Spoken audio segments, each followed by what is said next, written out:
তোমরা যারা ক্লাস 8-এ পড়ো, পরিবেশ ও বিজ্ঞান বিষয়ক পরীক্ষার ঠিক আগের মুহূর্তে তোমাদের জন্য নিয়ে চলে এলাম একটি চূড়ান্ত গুরুত্বপূর্ণ নমুনা প্রশ্নপত্র ও সাথে তার উত্তর। দ্বিতীয় পর্যায়ক্রমিক মূল্যায়নে পরিবেশ ও বিজ্ঞান বিষয়ে যদি তোমরা দুর্দান্ত রেজাল্ট করতে চাও, অবশ্যই এই প্রশ্নপত্রে থাকা ছোট বড় প্রতিটা প্রশ্ন খুব ভালো করে পড়ে রাখো। এখান থেকে বেশ কিছু প্রশ্ন পরীক্ষাতে অবশ্যই কমন পাবে, কারণ এই প্রশ্নপত্রে থাকা প্রতিটা প্রশ্ন পরীক্ষার জন্য ভীষণ গুরুত্বপূর্ণ। তো চলো প্রথম থেকে সম্পূর্ণ প্রশ্নপত্রটি উত্তর সহ দেখে নেওয়া যাক। শুরুতেই রয়েছে 1-এর দাগ, বলা হচ্ছে সঠিক উত্তরটি নির্বাচন করো। এখানে 12টি এমসিকিউ টাইপ প্রশ্নের উত্তর লিখতে হবে।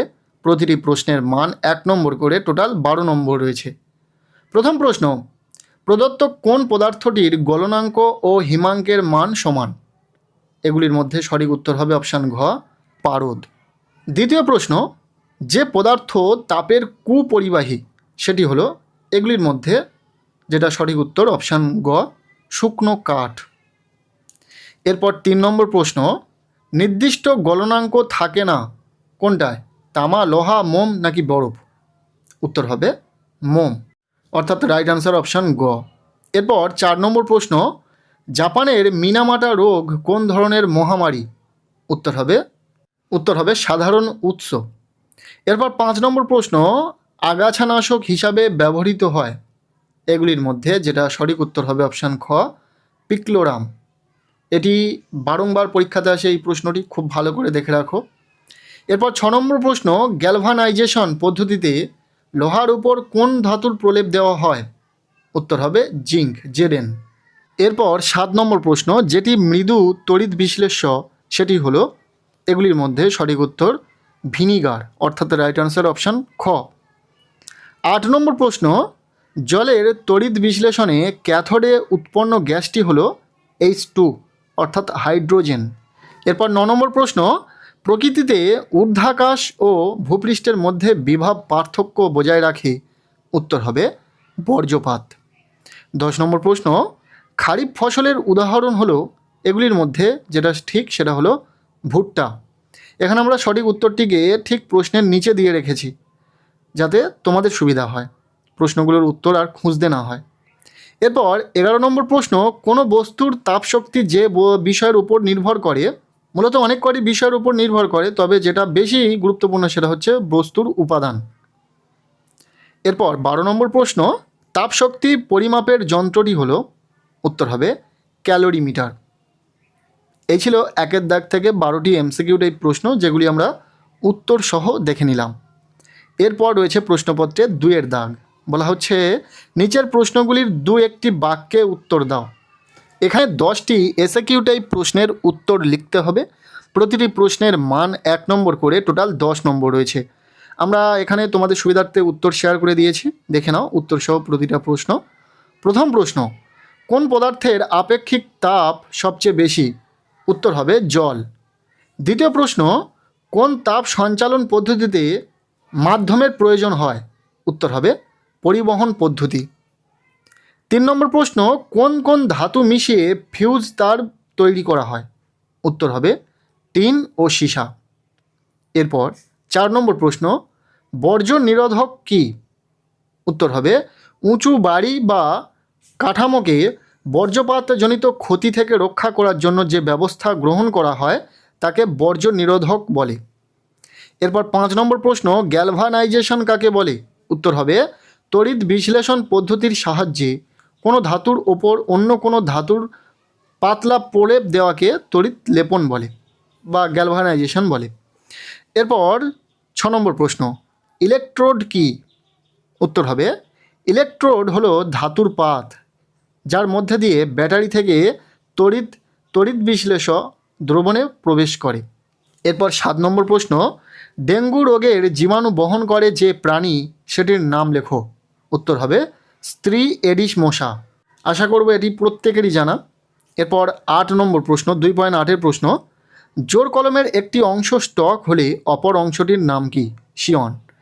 এটিও ভীষণ গুরুত্বপূর্ণ একটি প্রশ্ন, পরীক্ষাতে বারংবার আসে। এরপর 9 নম্বর প্রশ্ন, একটি অজৈব সারের নাম লেখো। উত্তর হবে এনপিকে। এরপর শেষ যে এসএকিউ টাইপ প্রশ্নটি রয়েছে, সবুজ চায়ে কোন ভিটামিন থাকে? উত্তর হবে ভিটামিন কে।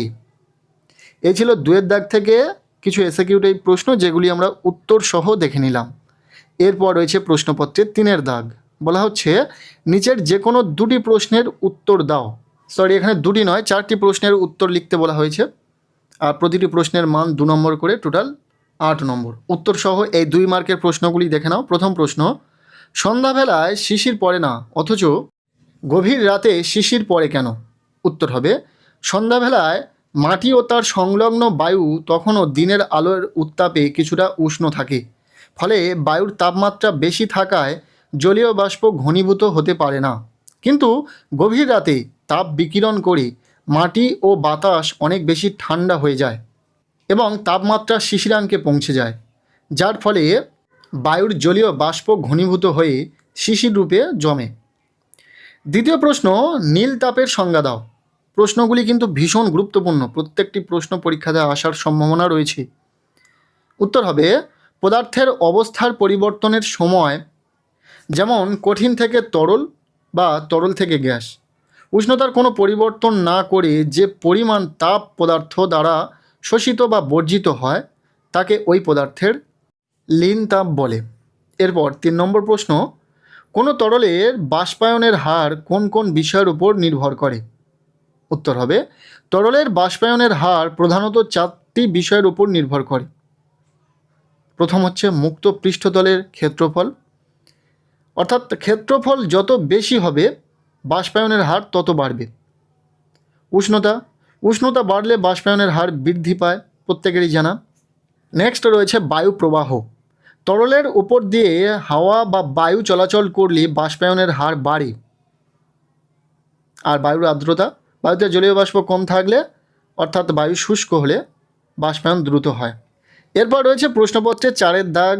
বলা হচ্ছে নিচের প্রশ্নগুলির উত্তর দাও। এখানে 3 মার্কের প্রশ্ন রয়েছে, 8টি প্রশ্নের উত্তর লিখতে হবে, টোটাল 24 নম্বর। 3 মার্কের ক্ষেত্রে আমরা এখানে উত্তর করে দিইনি, তবে যদি তোমাদের এই প্রশ্নগুলোর উত্তর না জানা থাকে বা তোমাদের কাছে যদি কোনোভাবে এই প্রশ্নগুলির উত্তর অ্যাভেলেবেল না থাকে, তাহলে অবশ্যই কমেন্ট সেকশানে জানাবে, আমরা যথাসময়ে এই প্রশ্নগুলির উত্তর দিয়ে দেবো ভিডিওর মাধ্যমে। চলো এখন প্রশ্নগুলি দেখে নেওয়া যাক। প্রথম প্রশ্ন, তাপমোচী পরিবর্তন ও তাপগ্রাহী পরিবর্তনের একটি পার্থক্য লেখো। এর সাথে একটি বিক্রিয়ার সাহায্যে দেখাও যে জারণ বিজারণ একই সঙ্গে ঘটে।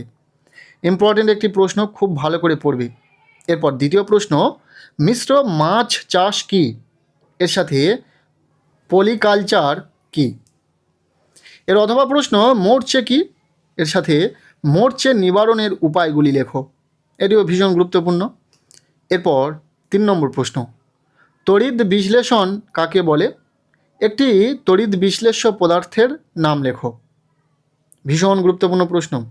এর অথবা প্রশ্ন, তড়িৎ বিশ্লেষণের 2টি গুরুত্বপূর্ণ ব্যবহার লেখো। এর সাথে একটি লোহার চামচের ওপর নিকেলের প্রলেপ দিতে হলে ক্যাথোড হিসাবে কি ব্যবহার করতে হয়? প্রশ্নটি বড় থাকলেও উত্তর খুব শর্ট, খুব ছোট। মনে রাখবে, এই রকমই প্রশ্ন কিন্তু তোমাদের পরীক্ষাতে আসতে চলেছে, কাজেই এই প্রশ্নগুলি খুব ভালো করে রেডি করো। এরপর 4 নম্বর প্রশ্ন, চায়ের 3টি উপকারিতা লেখো। 5 নম্বর প্রশ্ন, বর্জ্যপাতের সময় বাড়ির ভিতরে থাকাকালীন কি কি সুরক্ষামূলক ও সাবধানতা অবলম্বন করা উচিত? এরপর 6 নম্বর প্রশ্ন, তড়িৎ লেপন কাকে বলে? এর 2টি উদ্দেশ্য লেখো। 7 নম্বর প্রশ্ন, মুরগি পালনে লিটার কিভাবে প্রস্তুত করা হয়? এর সাথে শিয়ন কি? প্রশ্নগুলি কিন্তু ভীষণ গুরুত্বপূর্ণ। এর অথবা প্রশ্ন, রানী, পুরুষ এবং শ্রমিক মৌমাছির একটি করে কাজ লেখো।